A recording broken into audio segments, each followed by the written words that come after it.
Chapter 31। हर रात लड़कियों के साथ करते हो ना वही सेक्स। माया का कमरा। माया और धड़कन दोनों सुकून की नींद सो रही थी। तभी अचानक धड़कन को अपने चेहरे पर किसी की गर्म सांसों का एहसास होता है। धड़कन नींद में ही काशमशा उठी थी। धड़कन की त्योरियां आपस में जुड़ चुकी थी। धड़कन वापस सोने की कोशिश करने लगती है, पर सांसों की गर्माहट एकदम से बढ़ जाती है। धड़कन झट से आंखें खोल देती है। अगले ही पल धड़कन की नीली आंखें हैरानी से बड़ी हो जाती है। धड़कन जैसे ही चीखने को हुए धड़कन के मुंह पर किसी ने हाथ रख देता है। चुप, बिल्कुल चुप। तूने के बाद फिर चिल्लाने की कोशिश की ना तो मुझे बुरा कोई नहीं होगा। ये वीर था जो इस वक्त धड़कन के ऊपर झुका हुआ था। वीर का चेहरा धड़कन के चेहरे की बहुत करीब था, जिस वजह से वीर की गर्म सांसें धड़कन अपनी चेहरे पर फील कर पा रही थी। धड़कन ने तुरंत अपनी नजरें फेर कर माया को देखा जो सुकून ले नींद सो रही थी। धड़कन ने एक चैन की सांस ली। धड़कन ने वैसा नजर घुमाकर वीर को देखती है। वीर एक तक धड़कन की आंखों में देख रहा था। एक पल के लिए धड़कन का दिल तेजी से धड़कने लगता है, वीर को अपने इतने करीब देखकर। ऐसा ही हाल वीर का भी था। वीर का दिल इस वक्त तेजी से धड़क उठा था। धड़कन की नीली खूबसूरत हिरनी जैसी आंखें देखकर वो भूल ही गया था कि वो क्या करने आया है। धड़कन वीर का हाथ अपने मुंह से हटाने के लिए कशमाश उठी। वीर धड़कन के ऐसे हिलने से होश में आता है। वीर धड़कन के कान के पास अपने होठों को ले जाकर धीरे से फुसफुसाया, अंडस्को शू। कोई आवाज नहीं, तुम कमरे से बाहर आओ, मुझे तुमसे बात करनी है। मुझे कोई बहस नहीं चाहिए, वरना जिस तरह तुम्हें हॉस्टल से बाहर निकाला है उसी तरह तुम्हारी दोस्त काव्या उसे भी बाहर निकल दूंगा। उद्धरण चिन्ह। वीर ने धड़कन को धमकी दी थी। धड़कन अपनी नीली आंखों को बड़ी बड़ी करके वीर को देख रही थी। धड़कन को डर था कहीं माया उठ गई तो वो वीर को वहां देखकर कुछ गलत ना सोच ले। यही सोचकर धड़कन ने सर हाँ में हिला देती है। वीर धड़कन के मुंह से हाथ हटाकर धड़कन को गुस्से घूरते हुए कमरे से बाहर निकल जाता है। वीर के जाते ही धड़कन एक गहरी सांस लेकर बेड से उठ जाती है और धीरे कदमों से कमरे से बाहर निकल जाती है। कमरे के बाहर लॉबी में वीर इधर उधर चक्कर काट रहा था। धड़कन धीरे से कमरे का दरवाजा बंद करके वीर के पास चली जाती है। अब बोलो, क्या बात करनी है मिस्टर सिंघानिया, जो आप आधी रात को ऐसे चोरों की तरह कमरे में घुस गए? धड़कन ने अपने दोनों हाथों को सीने पर बांधते हुए कहा। वीर ने धड़कन की बाह पकड़कर उसे एकदम से वॉल से लगा लेता है और अपने दोनों हाथों को धड़कन के इर्द गिर्द वॉल पर रख लेता है। धड़कन की धड़कन तेजी से बढ़ जाती है। धड़कन वीर और वॉल के बीच दबी हुई थी और वीर उसके बेहद करीब था। ये तुम मुझसे पूछ रही है? तुम अच्छे से जानती हो कि मैंने तुझे यहाँ क्यों बुलाया है। ऐसे अनजान बने का नाटक मत करो। मैं खूब समझता हूँ तुम्हारी चाल को। तुम ये जानबूझ कर आए हो ताकि मुझसे बदला ले सको, लेकिन मैं भी वीर सिंघानिया हूँ। मैं भी देखता हूँ तुम ये कैसे रहती हो। वीर ने गुस्से के कहा। क्या कर लेंगे? हाँ, क्या कर लेंगे? मुझे मेंशन से बाहर निकल दोगे जैसे हॉस्टल से बाहर निकाला है? तो मैं आपको बता दूँ, मैं यहाँ फोकट में रहने नहीं आई हूँ। मैं ये जब तक रहूंगी इसके पैसे पे करूंगी। धड़कन ने अपने दोनों हाथों को वीर के चेस्ट पर रखकर वीर को हल्का सा धक्का देती है। वीर 2 कदम पीछे हटकर जोर जोर से हंसने लगता है, जैसे वो धड़कन का मजाक उड़ा रहा हो। वीर वापस धड़कन के सामने आता है और अपने दोनों हाथों को पेंट की पॉकेट में डाल फुल एटीट्यूड दिखाते हुए बोला, अंडस्को तुम हमें रैंक दोगी इस मेंशन में रहने के लिए? अच्छा मजाक है। चलो मान लिया कि तुम हमें रैंक दोगी, पर कितना? 2000, 5000 या फिर 10,000? कितना दोगी? हाँ, इतना ही दोगी। इसके ज्यादा देने की तुम्हारी औकात है भी नहीं। तुम्हारे इतने पैसे में तुम एक कमरा तक रेंट पर नहीं ले पाऊंगी, और तुम्हें इतने पैसे में यह इस मेंशन में रहना है। तुम्हें पता है इस मेंशन की एक एक चीज लाखों करोड़ों रुपए की है, और तुम ऐसे चिंदी पैसे से इस आलिशान महल जैसे मेंशन में रहोगी? भाई मानना पड़ेगा, क्या दिमाग चलाया है? चिल्लर पैसे में महल में रहना है? ये बोल वीर वापस 2 कदम पीछे हट जाता है और धड़कन को पहले ऊपर से नीचे तक देखता है। धड़कन थोड़ा अनकंफर्टेबल महसूस करती है। धड़कन ने अभी एक पटियाला सलवार सूट पहना हुआ था जो धड़कन की पूरी बॉडी को कवर कर रहा था। तुम्हारे पास कुछ ढंग के कपड़े पहनने के लिए नहीं है क्या, जो ऐसे रोड साइड कपड़े पहनती हो? तुम्हारे कपड़ों को देखकर ऐसा लगता है किसी ने उसे पहनकर कचरे में डिब्बे में फेंक दिए हो और तुम वहां से उठा कर गई हो। यक, ऐसे कपड़े तो हमरे यहाँ के नौकर भी नहीं पहनते हैं। माना सकल सूरत अच्छी नहीं है, पर कम से कम कपड़े तो ढंग के पहन लेती, वीर ने घमंड भरी आवाज में कहा। धड़कन को अच्छे से पता था कि वीर उसे गुस्सा दिलाने की कोशिश कर रहा है। धड़कन हल्का सा मुस्कुराती है और बिंदास होकर बोली, अंडरस्को हो गया आपका। आपको यही बात करनी थी तो सुबह आराम से सभी घर वालों के सामने भी कर सकते थे। इतनी रात को कमरे में आकर मेरी नींद खराब करने की क्या जरूरत थी? आपका क्या है, रात रात भर पार्टी करके देर रात सोने की आदत होगी, पर मुझे ऐसी वाहियात आदत नहीं है। खैर छोड़ो, मैं भी किसे बात कर रही हूँ। मुझे सुबह जल्दी उठना है और कॉलेज भी जाना है। और एक बात में यह, भले ही चिंदी पैसे देकर रहूंगी, पर वो मेरे खुद के मेहनत के होंगे, ना कि तुम्हारी तरह अपने बाप से पैसे होंगे। तो आइंदा से ऐसी फालतू बात मेरे सामने मत करना। आए बड़े मुझे औकात दिखाने वाले। धड़कन ने एक नज़र वीर पर डाली और वहां से जाने को हुए कि वीर धड़कन का हाथ मरोड़कर पीठ से लगाकर उसे सीने से सटा देता है और दूसरे हाथ से धड़कन की गर्दन को पीछे से बालों के साथ पकड़ लेता है। धड़कन अपनी आंखों को बड़ी बड़ी करके वीर को देखती है। वीर धड़कन के उधर थोड़ा सा झुकता है और गुस्से में बोला, अंडरस्को, तुम्हें किस बात की अकड़ है? हाँ, किस बात की अकड़ है? ना शकल है, ना सूरत, ना रंग है, ना रूप, फिर भी इतना घमंड किसे दिखा रही हो? हाँ, मुझे वीर सिंघानिया को। और ये तेरी आंखें, ये तो काली थी ना, तो ये नीली कैसे है? और ये इतनी खूबसूरत क्यों है? उद्धरण चिन्ह। वीर की बातें खत्म होते ही धड़कन की वो नीली आंखें हैरानी से और बड़ी हो जाती है। वो अपनी नीली आंखों से टुकुर करके वीर को देखती है। वो उसकी खूबसूरत आंखों को ही देख रहा था। धड़कन का दिल एकदम से धड़क उठा। वो एकदम से हड़बड़ा जाती है। उसे समझ में ही नहीं आ रहा था कि वो क्या जवाब दे। दरअसल बात ये थी कि माया के सोने के बाद धड़कन ने अपनी आंखों में पहनी लेंस निकाल दी थी और धड़कन ये बात भूल ही गई थी कि वो इस वक्त वीर के सामने अपनी रियल आंखों से साथ है। धड़कन अपनी नजरें चुराते हुए बोली, अंडरस्को, वो मुझे लेंस पहनना पसंद है। मैंने नीली लेंस पहनी है, इसलिए मेरी आंखें खूबसूरत है। अब जवाब मिल गया है तो छोड़ो मुझे। धड़कन खुद को छुड़ाने लगती है। व्हाट रबिश, लोग सोने से पहले अपनी आंखों में से लेंस निकाल कर सोते हैं और तुम लेंस पहन कर सोती हो। वीर अपनी आंखें रोल करते हुए कहा, हाँ तो वो सोते होंगे, पर मुझे ऐसी ही सोने की आदत है। अब तुम्हारा हो गया हो तो मुझे ये से जाने दो। धड़कन ने बहुत खूबसूरती से अपने आंखों की सच्चाई वीर से छुपा लेती है। अब छोड़ो, धड़कन ने खुद को छुड़ाते हुए कहा। नहीं छोड़ूंगा, क्या कर लूंगी? वीर ने धड़कन के बालों पर अपनी पकड़ और कसते हुए कहा। आप नहीं मानने वाले हो ना? तो ठीक है, इसके बाद जो होगा उसका इल्जाम मुझ पर मत लगाना। ये कहते ही धड़कन ने अपना एक पैर उठाकर वीर के दोनों पैरों के बीच अपना घुटन दे मारा। व्हाट द फुक! वीर एकदम से चिल्ला उठा और धड़कन से 2-4 कदम पीछे हट गया था। वीर के दोनों हाथ अपने प्राइवेट पार्ट पर थे। वीर कमरे से थोड़ा नीचे झुका हुआ था और चेहरा गुस्से और दर्द की वजह से लाला हो चुका था।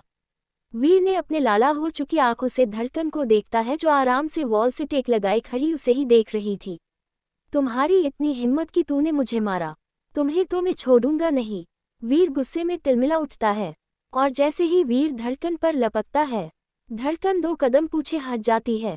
Triple A, triple A, triple A, ऐसी गलती कभी मत करना मिस्टर सिंघानिया। इस बार तो धीरे से मारा है, मगर दूसरी बार इतनी तेजी से मारूंगी ना कि बाहर जाकर जो हर रात लड़कियों के साथ करते हो ना, वही सेक्स, वो करना ही भूल जाओगे, क्योंकि तुम उस लायक बचेंगे ही नहीं। धड़कन ने फुल एटीट्यूड में कहा। वीर के जबड़े कस चुके थे। वीर बेतहाशा क्रोध से धड़कन को देखता है, जो उसे ही मुस्कुराते हुए देख रही थी। वीर के दोनों हाथ अभी भी अपने प्राइवेट पार्ट पर थे। वीर को अभी भी बहुत दर्द हो रहा था। धड़कन हल्का सा मुस्कुराते हुए वहां से जाने लगती है। वो 2 कदम चलकर रुक जाती है। धड़कन पीछे मुड़कर देखती है। वीर अभी भी वहीं पर झुका हुआ था। धड़कन समझ गई थी कि वीर को बहुत दर्द हो रहा है। धड़कन चुटकी बजाती है। वीर तुरंत अपना सर उठाकर धड़कन को देखता है। धड़कन अपने होठों पर क्रिस्पी शामिल लिए बोली, अंडरस्को, मिस्टर सिंघानिया, ये मेरी कोरी धमकी मत समझना। मैं जो कहती हूँ वो मैं करती हूँ, तो आइंदा से मुझसे दूर रहना, वरना आज तो मैंने धीरे से मारा है, पर अगली बार इतनी जोर से मारूंगी ना, जो लड़कियां तुम्हारे साथ सोने के लिए मारी जाती है, वही लड़कियां तुझे देखकर भाग जाएगी, समझे? और एक बात अपने इस घाटिया दिमाग में गांठ बांध लो, तुम मुझे इस मेंशन से निकल भी पाओगे? मैं इतनी आसानी से इस मेंशन से तो जाने से रही। मैं यहाँ से तभी जाऊंगी जब मेरा मन करेगा।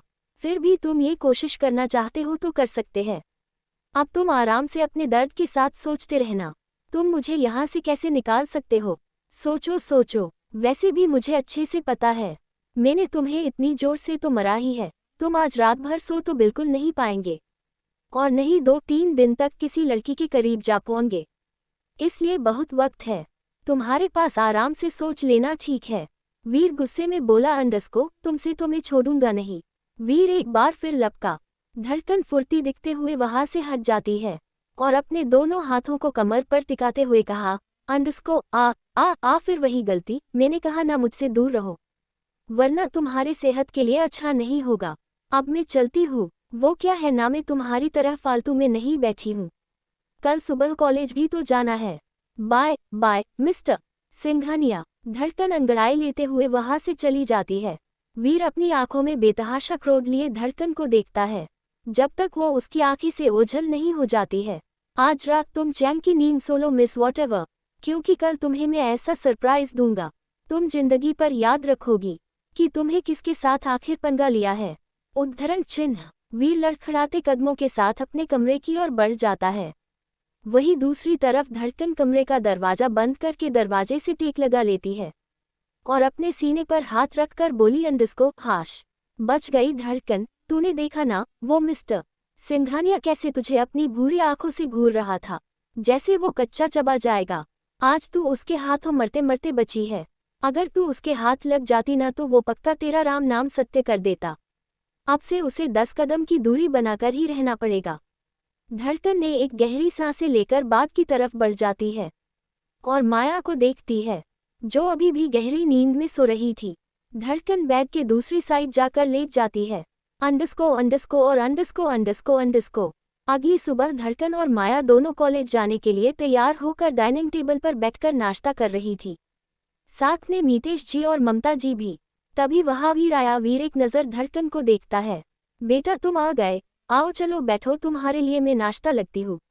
ममता जी ने कहा, यस मॉम। वीर जाके चेयर पर बैठ जाता है। वीर, ये तेरी आंखें इतनी लाला क्यों हैं? ममता जी ने वीर को बड़े गौर से देखते हुए कहा, वो मॉम कल रात देर तक पढ़ाई कर रहा था, इसलिए ठीक से सो नहीं आया। वीर ने नजरें चुराते हुए कहा, ओह अच्छा। ममता जी ने नाश्ता प्लेट में निकाल कर वीर की तरफ बढ़ा दिया। धड़कन तिरछी निगाहों से वीर को देखती है, जो उसे ही अपनी खून जैसी रेड आंखों से देख रहा था। धड़कन समझ चुकी थी, वीर पूरी रात नहीं सो आया है, जैसा उसने कहा था। धड़कन ने तुरंत अपनी नजरें फेर लेती है और जो चुपचाप अपना नाश्ता करने लगाती है। थोड़ी देर बाद धड़कन माया के साथ कॉलेज जाने के लिए निकल जाती है और उसके पीछे वीर भी कॉलेज चला जाता है। चैप्टर 32। धड़कन की इंसल्ट, राज की धमकी। अंडस्को और अंडस्को और अंडस्को। थोड़ी देर बाद धड़कन माया दोनों ने नाश्ता कर लेती है और साथ कॉलेज जाने के लिए निकल जाती है और उसके पीछे वीर भी अपना नाश्ता खत्म करके कॉलेज चला जाता है। मीतेश जी वीर को ही देखता रहता है जब तक वीर आंखों से ओझल नहीं हो जाता है। ममता, क्या तुम्हें सच में ऐसा लगाता है वीर ने पूरी रात पढ़ाई करी होगी? उद्धरण चिन्ह। ममता जी सवालिया निगाहों से देखते हुए, अंडस्को, मतलब क्या है आपका? मतलब साफ है ममता, वीर ने कोई पढ़ाई बढ़ाई नहीं की है।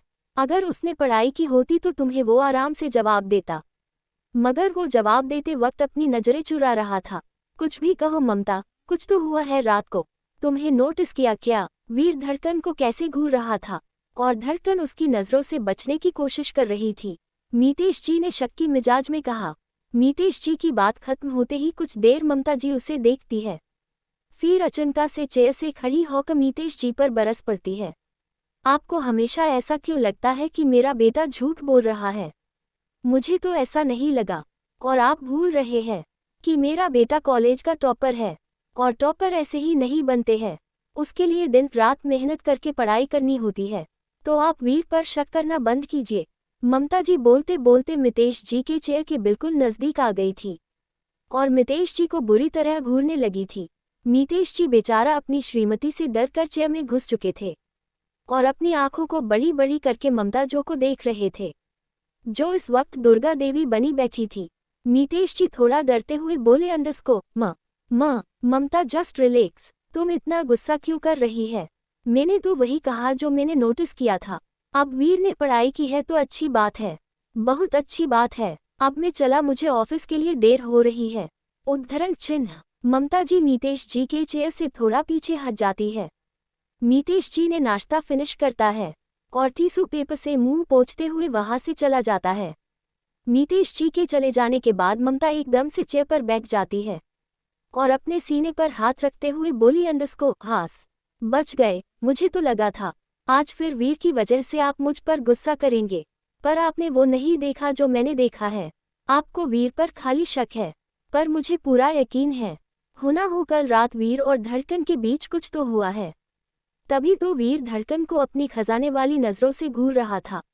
वीर तो बताने से रहा, ये बात मुझे धड़कन से ही पता चल सकती है। आखिर बात क्या है? उद्धरण चिन्ह। ममता जी चेयर से खड़ी हुए और टेबल से प्लेट उठाकर किचन की तरह बढ़ जाती है, जहां पहले से ही कमला किचन की सफाई कर रही थी। मेम साहब, क्या बात है? आपने तो साहब हो शेर में से भीगी बिल्ली बना दिया। आपके देखा कैसे वो आपसे डर कर अपनी चेयर पर चिपक कर बैठे थे। मेरे को तो मजा ही आ गया। कमला हंसते हुए बोली, तुम आजकल ज्यादा ही घर में तक झक करने लगी हो कमला। तुम्हारा ध्यान काम पर कम होता है और दूसरी चीज पर ज्यादा। ममता जी ने प्लेट को बेसिन में रखते हुए कहा, अब क्या करूं मेम साहब, आप तो जानते हो मेरे सामने ऐसा सीन चलता है तो मैं खुद को देखने से रोक नहीं पाती हूँ। कमला ने मुंह बनते हुए कहा, तू और तेरी बातें दोनों एक जैसी है। तू एक बार बोलना शुरू करेगी तो रुकने का नाम नहीं लोगी, और तेरी बातें एक बार शुरू हुए तो खत्म नहीं होती। ममता जी ने अपने साड़ी का पल्लू कमर पर ताकते हुए कहा, वैसे एक बात कहूँ मेम साहब? बोलो, क्योंकि मेरे मना करने से तुम चुप थोड़ी ना रहने वाली हो। बोलो, क्या बात करनी है? ममता जी ने किचन स्लैब पर हाथ रखकर बोली। कमला का मुंह बन गया। वैसे मेम साहब, हमारे वीर बाबा और वो कल की आई नई छोकरी, क्या नाम बताया था? कमला सोचने की एक्टिंग करने लगी। क्या नाम था? याद भी नहीं आ रहा है। कमला ने अपना सर खुजते हुए कहा। धड़कन। ममता जी बीच में ही बोल पड़ी, हाँ धड़कन, वह मेम साहब, उसके साथ हमारे वीर बाबा की जमती नहीं है क्या? मैंने देखा था खाने की टेबल पर वीर बाबा उस छोकरी को कैसे घूर रहा था, जैसे वो नाश्ते में ब्रेड नहीं उसे खाएगा। उद्धरण चिन्ह। कमला। ममता जी ने थोड़ा सख्ती से कहा, माफ करना मैम साहब, मैंने जो देखा वही आपसे कहा। हो गया तुम्हारा, तो अब चलो, मुझे मदद करो बर्तन साफ करने में। जी मेम साहब, कमला ने सर हाँ में हिलाते हुए कहा। कमला ममता जी के पास चली गई और उसकी मदद करने लगी। Singhania international college. माया और धड़कन दोनों कॉलेज पहुंची तो वहां कॉलेज गेट पर पहले से ही काव्या उन दोनों का इंतजार कर रही थी। तीनों कॉलेज के अंदर चले गए। वो तीनों थोड़ी दूर गए ही थे कि सामने वीर और उसकी गैंग आती हुई दिखाई देती है। उन सबको देख काव्या अपना मुंह चढ़ाते हुए बोली, अंडरस्को, हो गया बेड़ा गर्क। क्या क्या कहा तूने? धड़कन ने काव्या की तरफ देखा और कहा। काव्या चिढ़ते हुए बोली, अंडरस्को, अरे यार, सामने देख। सुबह सुबह कहा इन मनहूसों का चेहरा देख लिया, अब देखना पूरा दिन बेकार जाएगा। धड़कन ने सर घुमा के देखती है। सामने वीर और उसकी गैंग आ रही थी। धड़क ने एक नज़र वीर को देखती है और तुरंत अपनी नजरें हटाकर काव्या के कंधे पर हाथ रखकर बोली, अंडरस्को, किसी के लिए ऐसा नहीं बोलते हैं काव्या, चाहे हमारे वो दुश्मन ही क्यों न हो।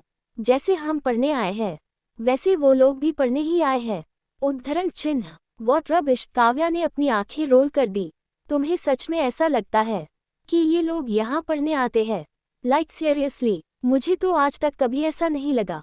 तुमने देखा ना कैसे वो लोग पूरे कॉलेज के स्टूडेंट की नाक में दम करके रखा है, जैसे ये कॉलेज इन सब का हो। और तुम्हारे साथ तो कुछ ज्यादा ही हो गया है।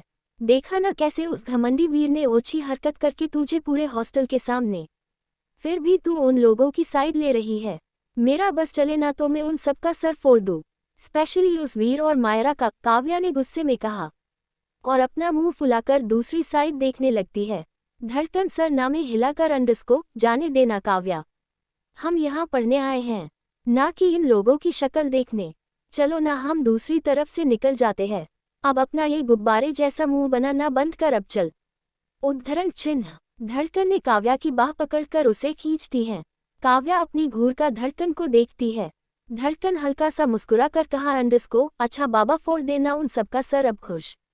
उद्धरण चिन्ह बहुत काव्या नौटंकी करते हुए बोली, जिस पर धड़कन और माया दोनों मुस्कुरा देती है।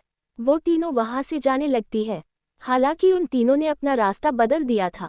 उन सबको ऐसा करता देख मायरा जोर से बोल पड़ी अंडरस्को क्या जमाना आ गया है। जिस लड़के ने उसे कहीं का नहीं छोड़ा है वो आजकल उसी के घर में रह रही है।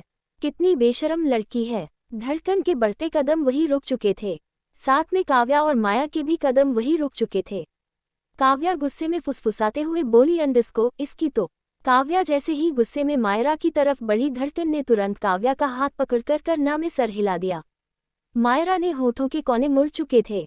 मैं अगर इसकी जगह होती हूं ना तो कब का इस कॉलेज को छोड़कर जा चुकी होती। पर ये तो है ही बेशर्म। तभी तो इतना सब कुछ हो जाने के बाद भी वही पड़ी है। मायरा ने धड़कन को बेइज्जत करते हुए कहा। इस बार काव्या को सहन नहीं हुआ।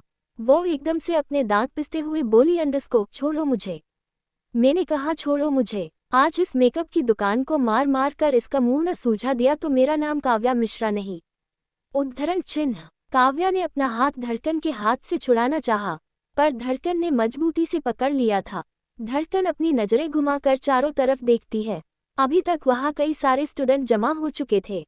वो लोग धड़कन को अजीब नजरों से देखते हुए आपस में बातें कर रहे थे।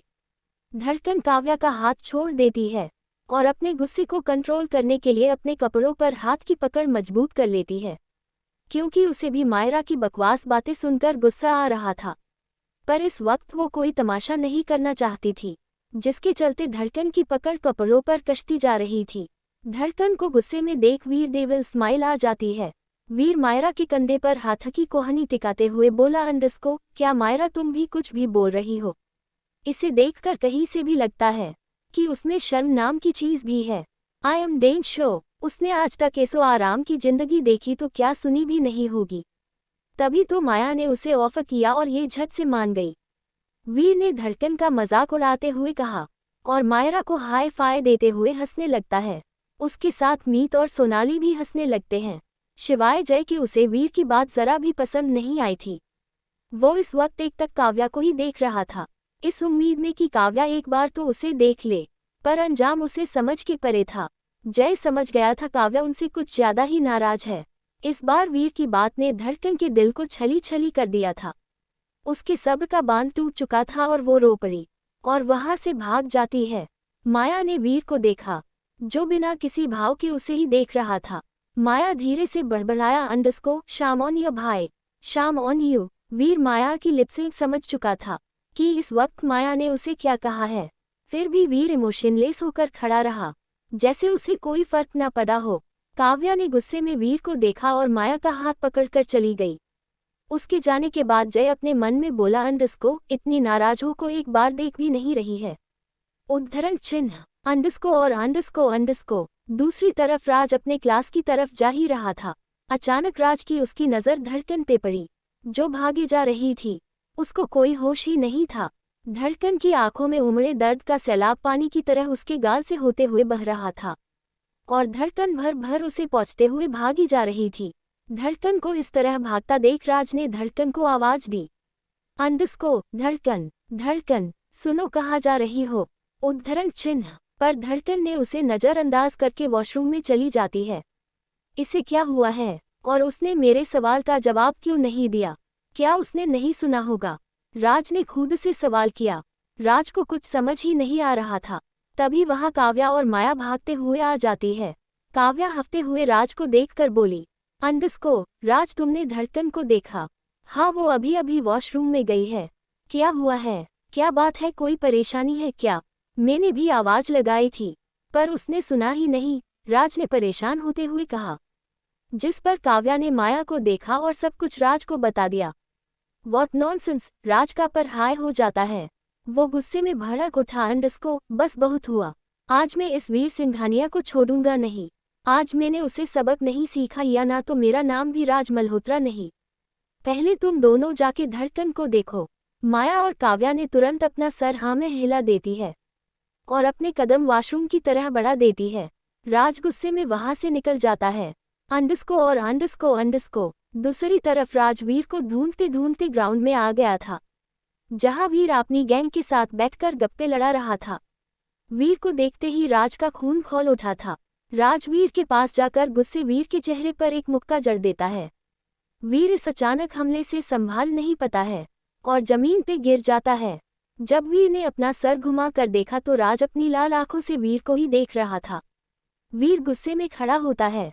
वीर राज का कॉलर पकड़कर दांत पीसते हुए कहा, अंडस्को, तुम्हारी इतनी हिम्मत कि तुम मुझे मारो। राज भी उसी टोन में, और तुम्हारी इतनी हिम्मत कि तूने धड़कन को अनाप शनाप कहा। राज की बात खत्म होते ही वीर का गुस्सा एक पल में गायब हो जाता है। वीर की पकड़ राज के कॉलर पर ढील पड़ गई। वीर ने एक झटके से राज का कॉलर छोड़ दिया और राज से 2 कदम पीछे खींचकर जोर जोर से पागलों जैसे हंसने लगा। वीर को हंसता हुआ देख मीत, सोनाली और मायरा भी हंसने लगी। जय बस चुपचाप तमाशा देख रहा था। वीर ने अपनी हंसी रोककर बोला, अंडस्को, ओह, अब समझ आया हमारे राज बाबू को इतना गुस्सा क्यों आ रहा है। वीर राज के बेहद करीब चला जाता है और अपने दोनों हाथों को पॉकेट में डालकर क्रिस्पी स्माइल लिए बोला, अंडस्को, वैसे क्या लगती है वो तुम्हारी? ना शकल अच्छी है और ना रंग जो तुम मुझसे दुश्मनी ले रहे हो। कहीं ऐसा तो नहीं कि वो तुम्हें पसंद आ गई? अगर पसंद आ गई हो तो मैं तुम्हें बता दूं, ऐसी लड़की ना सिर्फ पैसे के पीछे पड़ी रहती है, उसे हम लोगों से कोई लेना देना नहीं होता। आज तुम्हारे साथ है तो कल किसी और के साथ, और परसों और किसी के साथ। ऐसी लड़कियों का कोई ठिकाना नहीं रहता है। मेरी मानो तो तुम भी उस गवार से दूर ही रहो। वीर की बात सुनकर राज अपने गुस्से पर काबू नहीं कर पाया और एक मुक्का और वीर के चेहरे पर जड़ देता है। राज गुस्से में वीर का कलर पकड़कर बोला, अंडस्को, अगर एक बार और तूने धड़कन के बारे में गलत बोला ना तो मैं तुम्हारा मुंह तोड़ दूंगा, और ये मेरी धमकी मत समझना, मिस्टर वीर सिंघानिया। ये कहते ही राज वीर का कलर छोड़ देता है और मायरा की तरह देखता है। और तुम, मिस मायरा दीक्षित, खुद को समझती क्या हो? बड़ी इज्जतदार बनी घूमती हो ना, मुझे सब पता है। तुम कहाँ कहाँ मुंह मरती फिरती हो। अगर मैं अपने पे आया ना तो तुम पूरे कॉलेज के सामने नंगा करके छोड़ूंगा।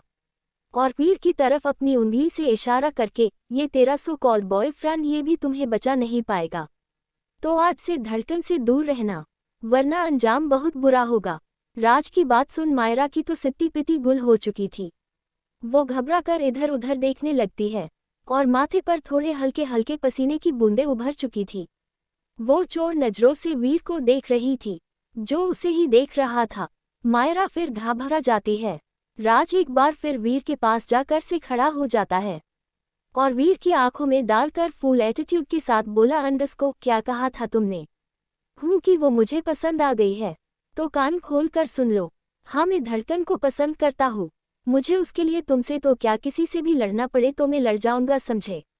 पता है क्यों? क्योंकि उसका रंग भले ही सांवला है, पर उसका दिल सोने का है, जो तुम जैसा प्ले बॉय कभी नहीं देख सकता है। तो आज से धड़कन से दूर रहना, वरना अगली बार तुम लोगों को वॉर्न नहीं करूंगा, सीधा एक्शन लूंगा। राज उंगली दिखते हुए सबको वार्निंग भरी नजरों से देखकर चला जाता है। सब लोग इसको जाता हुआ देखते रह गए थे। पता नहीं क्यों पर वीर को ये बात बिल्कुल पसंद नहीं आई कि राज धड़कन को पसंद करता है। ये सोचकर वीर की मुट्ठी गुस्से में बीत चुकी थी।